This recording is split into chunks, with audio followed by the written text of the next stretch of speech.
Terima kasih. Hari ini kita bertemu untuk di mata kuliah kasus kompleks untuk pembahasan pada siang hari ini. Semoga bisa selesai sebelum jam 12 terkait dengan permasalahan sosial kontemporer terkait dari kehamilan dalam penjara, single parent atau LGBT, dan juga terkait dengan ibu pengganti dan PSK. Nah, yang pertama terkait dengan kehamilan dalam penjara. Realita dan tantangannya bahwa di sini terkait kehamilan dan persalinan yang dibalik jeruji besi itu menghadirkan dilema kemanusiaan yang kompleks. Ya, sering kita mungkin mendengar berita-berita atau mungkin melihat kasus-kasus yang ada terkait dengan narapidana yang ada di penjara, kaitannya dengan bahwa narapidana ini adalah ibu hamil atau perempuan hamil atau bahkan melahirkan menghadapi tantangan yang ganda. Jadi mereka selain menjalani hukuman sambil memenuhi kebutuhan sebagai ibu. Nah, kondisi ini memunculkan pertanyaan yang fundamental tentang hak asasi manusia terkait dengan perlindungan anak dan sistem permasyarakatan yang humanis. Jadi bagaimana negara ini menyeimbangkan antara penegak hukum dan perlindungan hak-hak dasar dari ibu dan bayi.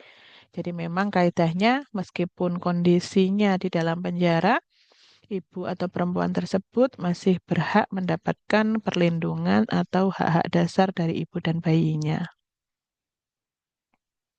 Nah, kehamilan di lembaga permasyarakatan perempuan atau di penjara ini, temuan penelitian yang kita temukan bahwa studi komprehensif di lapas perempuan di kelas 2B ini mengungkap realitas mengkhawatirkan tentang kondisi ibu hamil dan menyusui di penjara. Jadi dari penelitian ini menunjukkan bahwa perlindungan hak menyusui dan kesehatan ibu hamil masih sangat terbatas jauh dari standar yang seharusnya. Jadi memang masih ada haknya ibu untuk menyusui bayinya, tetapi dalam kenyataannya masih dalam waktu yang terbatas dan standar yang ada. Jadi memang di lingkungan penjara yang padat, kurang ventilasi, dan minim privasi yang mana dapat menciptakan kondisi yang tidak kondusif bagi tumbuh kembang bayi dan kesehatan ibu.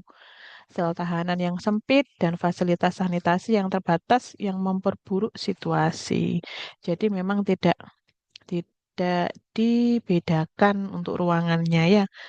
Kemudian hambatan utamanya bahwa keterbatasan anggaran operasional untuk program kesehatan ibu dan anak, kekurangan tenaga medis ahli seperti bidan dan dokter kandungan yang ada di lapas gitu ya, fasilitas kesehatan yang tidak memadai untuk perawatan prenatal dan postnatalnya, sehingga minimnya program pemberdayaan dan dukungan psikososialnya, serta adanya kurangnya koordinasi atau koordinasi yang lemah antara lapas dengan dinas kesehatan daerah.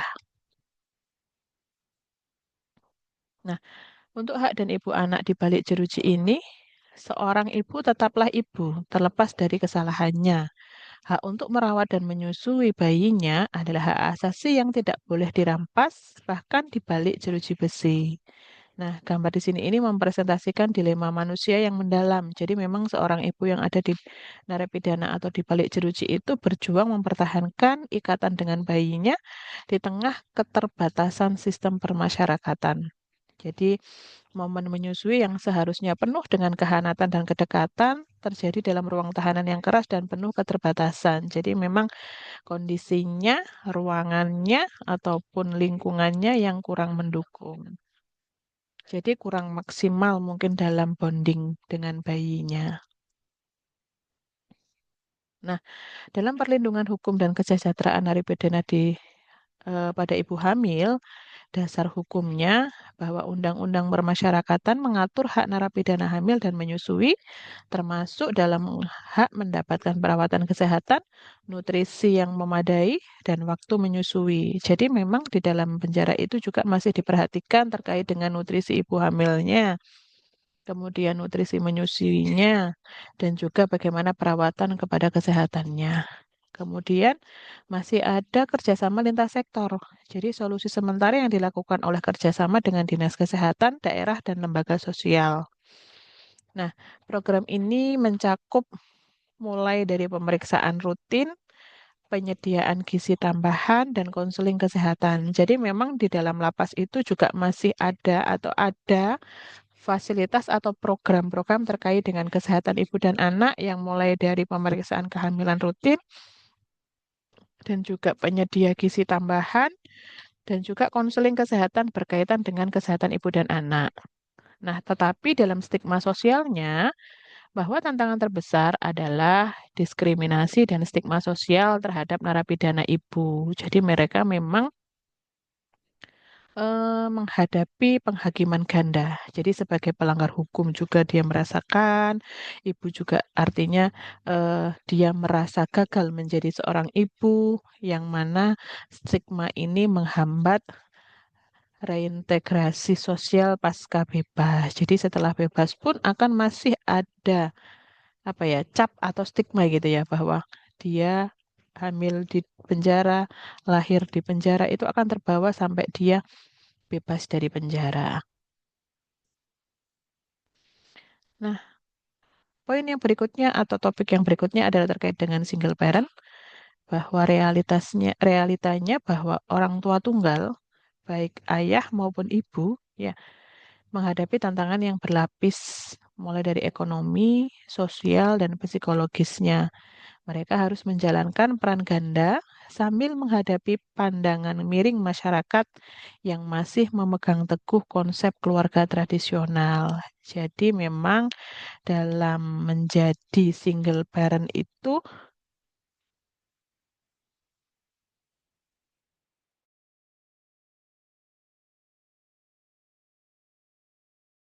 dalam menjadi single parent itu baik dia single parent sebagai ayah saja atau ibu saja, di situ realitanya bahwa mereka masih menjadi gunjingan di masyarakat.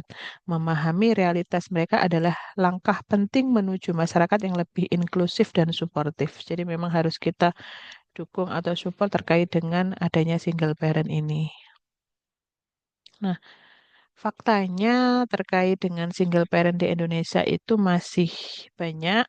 Jadi memang dari beberapa data yang kita dapatkan terkait dengan 15% itu untuk proporsi keluarga, bahwa sekitar 15% keluarga di Indonesia ini dipimpin oleh single parent menurut data BPS tahun 2024, di mana menunjukkan fenomena ini bukan lagi marginal tetapi realitas sosial yang signifikan. Jadi memang banyak masihan sekitar 15% ini.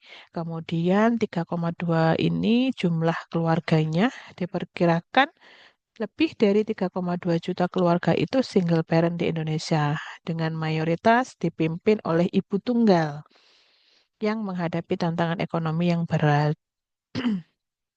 Kemudian 60% terkait dengan finansial, single parent ini melaporkan mengalami kesulitan finansial, terutama dalam memenuhi kebutuhan pendidikan anak dan biaya hidup sehari-hari.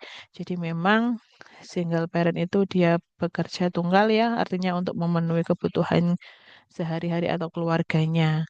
Yang mana single parent itu penyebab utama yang banyak muncul adalah terkait dengan perceraian.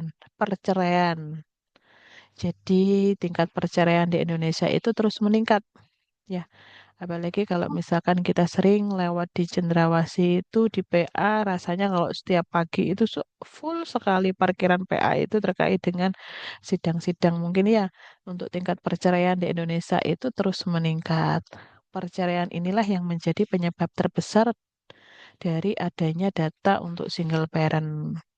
Kemudian ada juga terkait dengan kematian pasangan. Jadi baik kematian suami atau istri, mungkin karena adanya kesakitan atau kecelakaan, atau kematian karena adanya bencana, yang mana meninggalkan pasangannya yang harus membesarkan anak sendirian dengan eh, beban duka yang mendalam. Jadi memang beberapa single parent itu ada yang disebabkan karena ditinggal atau kematian. Ada juga penyebabnya yang lain adalah terkait dengan kehamilan di luar nikah. Jadi memang kasus kehamilan yang tidak direncanakan dan ditinggalkan pasangannya ini menciptakan single parent yang menghadapi stigma sosial yang paling berat di masyarakat. Jadi mungkin ada kalanya yang mungkin kehamilan di luar nikah yang tidak mau tanggung jawab sehingga dia harus sendirian dalam mengurus anaknya yang menjadi stigma bahwa dia menjadi single parent yang sangat berat di dalam masyarakat. Nah, ini hanya cuplikan dari kisah nyata saja. Jadi ibu tunggal yang berjuang membesarkan anaknya. Jadi contohnya yang saya ambil adalah Ibu Sari 38 tahun, bercerai 3 tahun yang lalu, harus membesarkan dua anaknya sendiri. Ia bekerja sebagai kasir di minimarket pagi hari dan menjadi driver ojek online malam hari. Tidurnya hanya 4 sampai 5 jam sehari, tetapi melihat anak-anaknya bisa sekolah membuat semuanya berharga. Jadi itulah stigma yang ada di masyarakat atau mungkin kasus yang ada bahwa memang single parent itu bekerja ganda ya, bekerja ganda mulai dari pemenuhan ekonomi, finansial, kemudian kebutuhan anak, kebutuhan keluarga, di mana tantangan dalam sehari-harinya bekerja ganda untuk memenuhi kebutuhan ekonomi, mengatur waktu antara pekerjaan dan perhatian untuk anak, kemudian menghadapi stigma tetangga dan lingkungan, pasti juga akan banyak ya banyak stigma-stigma atau kata-kata baik dari tetangga maupun lingkungan, kemudian mengelola emosi dan tekanan psikologisnya dia sendirian, dan minimnya waktu untuk pengembangan diri. Jadi memang dia tidak ada waktu untuk mengembangkan dirinya, hanya fokus untuk kebutuhan keluarga dan anaknya. Nah, harapannya ada kunci keberhasilan yang ada dari kasus tersebut. Yang pertama adalah terkait dengan dukungan komunitas. Jadi mungkin dari komunitas-komunitas di wilayah tersebut, harapannya dengan Ibu Sari ini bisa bergabung dengan komunitas single parent di daerahnya yang saling berbagi tips gitu ya. Jadi mungkin saling bisa bertukar pengalaman, bagaimana cara menghadapi emosi, kemudian bagaimana kita harus eh, menjaga anak-anak, solusinya atau mungkin tips yang dari single parent yang lain itu seperti apa. Mungkin saling bertukar pikiran atau bertukar pengalaman. Kemudian terkait dengan program sosial, ia memanfaatkan program beasiswa pendidikan untuk anak dari dinas sosial dan bantuan pelatihan keterampilan dari LSM lokal. Jadi mungkin jika ada terkait dengan beasiswa, anak-anaknya bisa diikutkan untuk bisa lebih ringankan beban ekonomi di keluarganya. Kemudian, konseling rutin dan dukungan psikososial membantu mengelola stres dan trauma perceraian dengan lebih baik. Jadi artinya mungkin ada konseling, mungkin ada teman curhat, sehingga ada teman untuk berbicara. Nah, untuk kasus yang berikutnya adalah terkait dengan LGBT atau mungkin terkait dengan permasalahan sosial, bahwa konteksnya kalau di Indonesia itu isu-isu terkait dengan LGBT itu ada lesbi atau mungkin gay, juga ada biseksual, ada transgender ya. Topik yang sangat sensitif dan kontroversi. Jadi terperangkap antara nilai-nilai agama, bertentangan baik agama, norma sosial, wacana hak asasi manusia. Ya, jadi kelompok LGBT ini menghadapi diskriminasi yang sistematis, stigma yang mendalam, ketiadaan perlindungan hukum. Jadi memang dalam konteks lembaga permasyarakatan, bahwa tantangan mereka berlipat ganda karena kerentanan terhadap kekerasan dan sosial, isolasi. Ya, jadi memang terkait dengan lesbian, gay, biseksual, dan transgender ini tidak mendapat perlindungan hukum.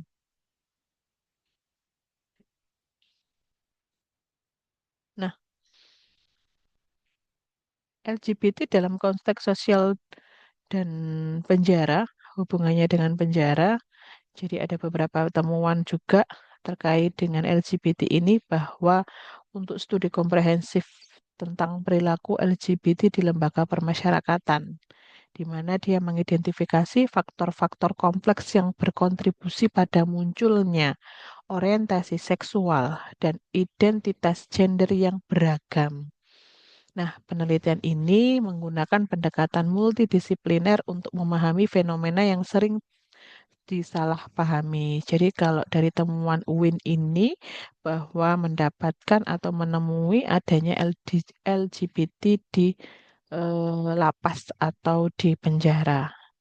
Nah, dari faktor biologis, orientasi seksual ini memiliki komponen biologis termasuk faktor genetik, bisa karena hormonal dan neurologis. Nah, dari penelitian neuroscience ini menunjukkan perbedaan struktur otak yang berkorelasi dengan orientasi seksual, yang mana menunjukkan bahwa bukan sekedar pilihan seperti yang sering dipersepsikan. Jadi memang ada faktor-faktor yang menunjukkan bahwa di situ adanya eh, faktor biologis dari masing-masing pasangan. Nah, ada juga faktor lingkungan atau faktor yang ada di penjara itu bahwa lingkungan penjara yang segregasi gender atau isolasi dari pasangan dan tekanan psikologis itu dapat memicu adanya orientasi seksual. Jadi memang kalau di penjara mungkin karena jauh dari pasangan, kemudian karena adanya transgender juga, di situ yang memicu adanya LGBT. Nah, hak-hak yang terabaikan dalam diskriminasinya bahwa narapidana LGBT itu menghadapi diskriminasi yang berlapis di lembaga permasyarakatan, mulai dari sesama narapidana, ada juga kasus yang dengan petugas, kemudian sistem yang tidak sensitif terhadap kebutuhan khusus mereka, ya. Kemudian mereka rentan mengalami kekerasan fisik, pelecehan seksual, dan isolasi sosial yang ekstrim. Itu juga yang terjadi di lapas. Kemudian eh, eh, masalah yang berikutnya adalah terkait dengan ibu pengganti. Jadi sering mungkin kalau di Indonesia jarang terjadi atau mungkin hampir tidak ada terkait dengan ibu pengganti ini karena realitanya bahwa terkait dengan ibu pengganti atau surrogate mother ini memang eh, merupakan salah satu perkembangan teknologi reproduksi tetapi banyak kontroversinya. Nah, di satu sisi ia menawarkan harapan bagi pasangan infertil dan mereka tidak bisa hamil secara alami. Jadi memang harapannya dari ibu pengganti itu menawarkan kepada pasangan yang infertil. Tetapi di sisi lain itu memunculkan dilema etis baik dari hukum dan sosial yang kompleks, terutama terkait dengan kaitannya dengan eksploitasi perempuan, status legal anak, dan pernyataan nantinya terkait dengan filosofis tentang keibuannya.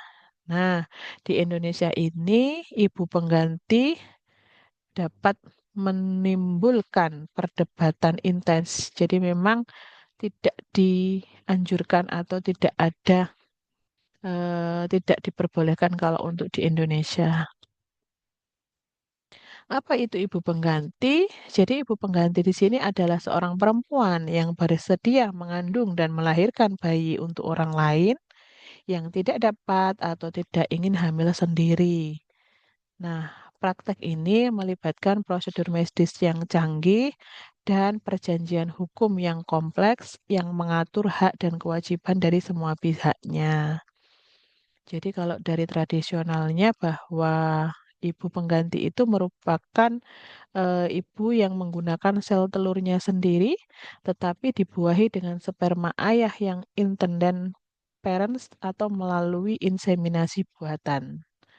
Jadi mungkin ada pasangan mungkin infertil atau mungkin tidak mau hamil alami sendiri sehingga dia mencari ibu pengganti yang nantinya akan dilakukan melalui inseminasi buatan.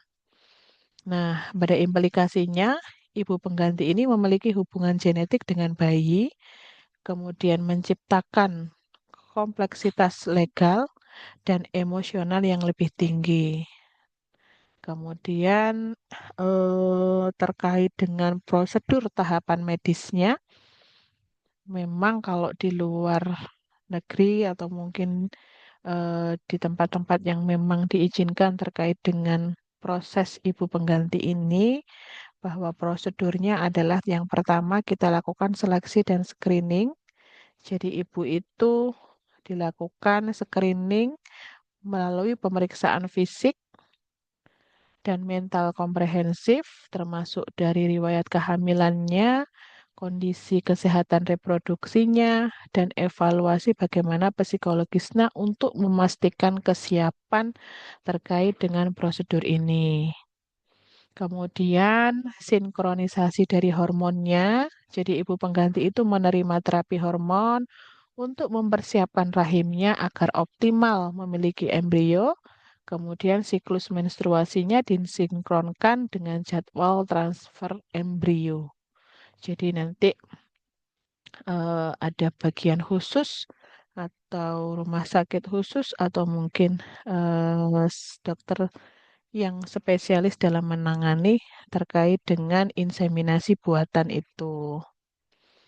Baru dilakukan pembuahan terkait dengan sel telur dari ibu atau donor yang dibuahi dengan sperma di laboratorium. Jadi nanti mungkin prosedur-prosedurnya lebih rinci ketika memang terjadi kesepakatan antara dua belah pihak sehingga bisa dilakukan inseminasi buatan. Nah, kemudian setelah itu dilakukan transfer embrio dan terjadi kehamilan sampai dengan persalinan. Tetapi untuk kontroversi hukumnya atau dan etika di Indonesia bahwa untuk ibu pengganti ini dalam wilayah hukum yang tidak jelas di Indonesia bahwa Undang-Undang Nomor 23 Tahun 92 di pasal 16 dulu itu menyatakan bahwa kehamilan di luar cara alami hanya dapat dilakukan oleh pasangan suami istri dengan sel telur dan sperma mereka sendiri. Jadi memang tidak dibenarkan untuk sel telurnya dari orang lain atau di luar pasangan. Nah, ketika itu terjadi bahwa praktek ini dianggap ilegal meskipun tidak ada saksi pidana atau eksplisit yang disebutkan. Jadi memang aturan hukumnya masih belum jelas, tetapi memang tidak dianjurkan untuk di Indonesia. Dan juga terkait dengan perspektif untuk agama,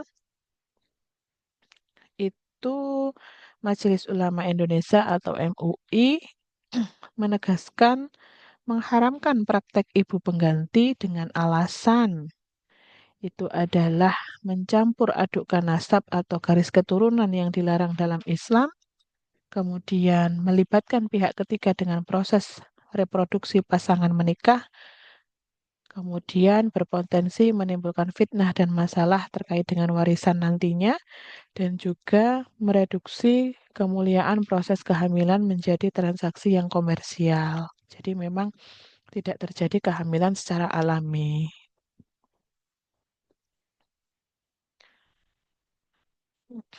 Nah, untuk yang industri ibu pengganti ini dan dampaknya bahwa pada tahun 2023 menunjukkan pertumbuhan eksponensial seiring permintaan yang meningkat dari berbagai negara. Jadi memang ternyata di global, data global itu terjadi peningkatan pada tahun 2023.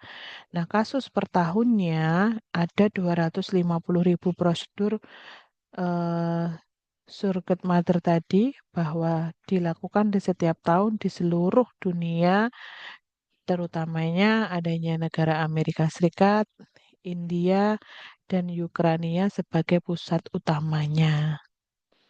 Dan didapatkan bahwa 68% kasus-kasus tersebut atau kehamilan dengan ibu pengganti tersebut eh, disebabkan karena pasangan yang heteroseksual yang mengalami infertilitas atau dengan kondisi yang mencegah kehamilan alami, mencari alternatif untuk memiliki anak biologis. Jadi seperti yang disampaikan di slide sebelumnya, bahwa memang ibu pengganti itu memberikan atau menawarkan untuk kepada ibu-ibu atau pasangan yang infertil atau mungkin pasangan yang memang tidak mau hamil alami.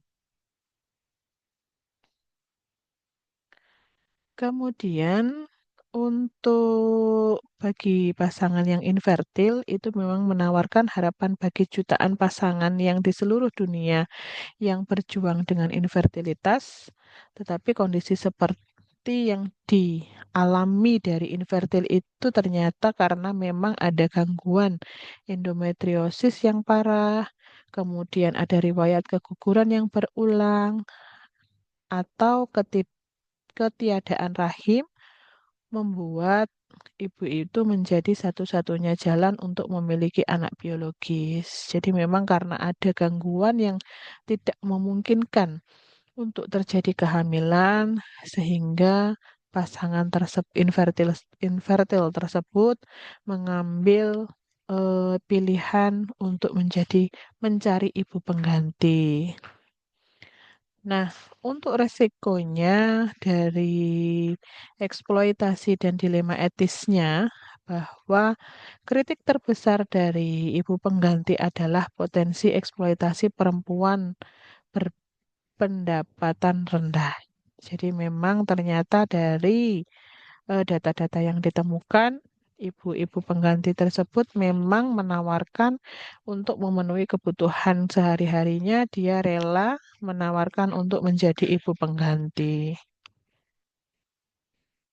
Nah, untuk masalah berikutnya terkait dengan pekerja seks komersial, dinamika dan tantangan sosialnya, prostitusi atau pekerja seks komersial adalah fenomena sosial kompleks yang telah ada sepanjang sejarah manusia. Ya, Bu. Jadi PSK pun dari Indonesia, baik dimanapun tempatnya, itu masih banyak juga.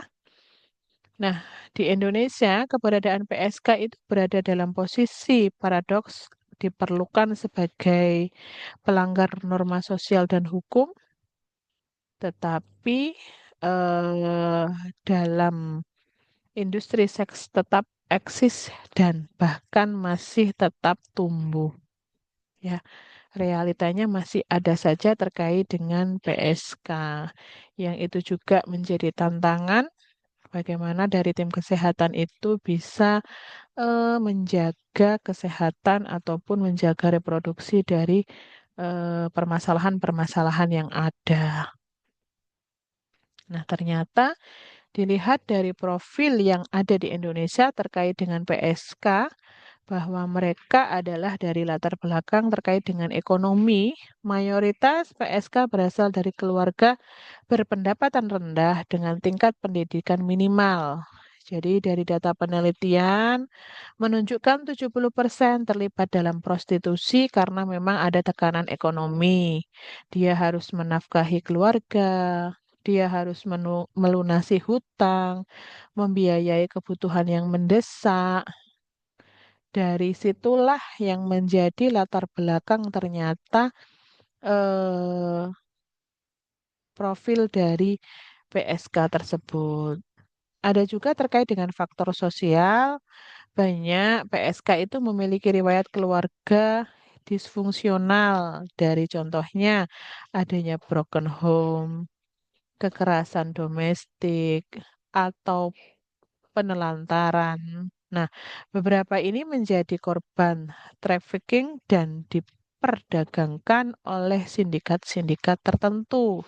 Ya, sehingga kurangnya sistem dukungan sosial yang membuat mereka rentan direkrut ke industri seksual. Jadi memang selain PSK itu dia mandiri menjadi PSK, ada juga memang sindikat-sindikat perdagangan. Jadi dari profilnya terkait dengan stigma dan kriminalisasi bahwa PSK itu menghadapi stigma sosial yang sangat kuat sebagai perempuan nakal kalau biasanya kita sebut atau disebut di lingkungan itu perempuan nakal yang melanggar nilai moral. Jadi Undang-Undang Indonesia itu tidak mengkriminalisasi terkait dengan prostitusi preseksual, tetapi praktek terkait dengan seperti mucikari dan lokalisasi itu dilarang. Jadi harapannya status hukum itu yang masih abu-abu membuat PSK itu rentan eh, pemerasan dan kekerasan dari aparat atau preman. Jadi memang untuk landasan hukumnya sebenarnya sudah jelas, tetapi masih ada juga yang masih berdiri tegak. Perlu kita ketahui juga bahwa terkait dengan PSK itu ada beberapa resiko kesehatan yang akan nanti dihadapi, yaitu mulai dari resiko tingginya HIV/AIDS, penyakit menular seksual, kehamilan yang tidak diinginkan, dan aborsi yang tidak aman. Jadi untuk akses ke layanan kesehatan reproduksinya terbatas karena memang banyak yang tidak memiliki asuransi kesehatan atau pengetahuan tentang safe sex-nya. Tuh. Nah, harapannya dari beberapa masalah-masalah tadi untuk upaya perlindungan dan rehabilitasinya dari program pemerintah, harapannya Kementerian Sosial itu menjalankan program rehabilitasi sosial bagi PSK. Contohnya mungkin mencakup konseling dan terapi trauma psikologis, kemudian pendidikan dan pelatihan keterampilan. Jadi biar mereka itu ada kegiatan gitu ya. Mungkin dari menjahit, memasak, atau mungkin ada kerajinan yang nantinya bisa di dipromosikan atau dijual dan menghasilkan uang.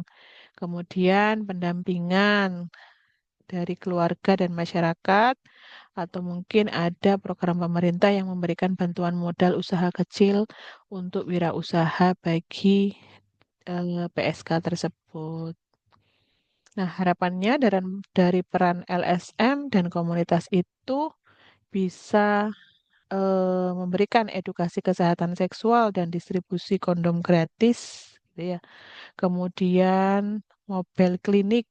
Jadi memang ada khusus pemeriksaan kesehatan rutin, kemudian program pendampingan exit untuk keluar dari prostitusi.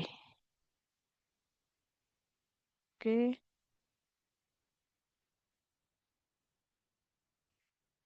harapannya dari yang bisa kita simpulkan bahwa kita bisa menciptakan masyarakat yang inklusif. Jadi mungkin sebagai dari akademisi, mahasiswa, dan dari bagian masyarakat, atau mungkin dari bagian tenaga kesehatan, harapannya kita bisa menginduksi diri dan orang lain. Kemudian berpartisipasi aktif dari berbagai permasalahan yang ditemukan. Kita dapat mengadvokasi perubahan atau kebijakan yang terkait dengan regulasi untuk perlindungan kelompok rentannya dan juga menghormati martabat dari setiap individunya. Jadi memang meskipun terkait dengan PSK, LGBT, kemudian ibu hamil dengan di penjara atau di lapas tadi, kemudian terkait dengan LGBT, itu kita harus saling menghormati terkait dengan martabat individu masing-masing. Mungkin itu yang bisa saya sampaikan. Ada yang ibu-ibu ingin klarifikasi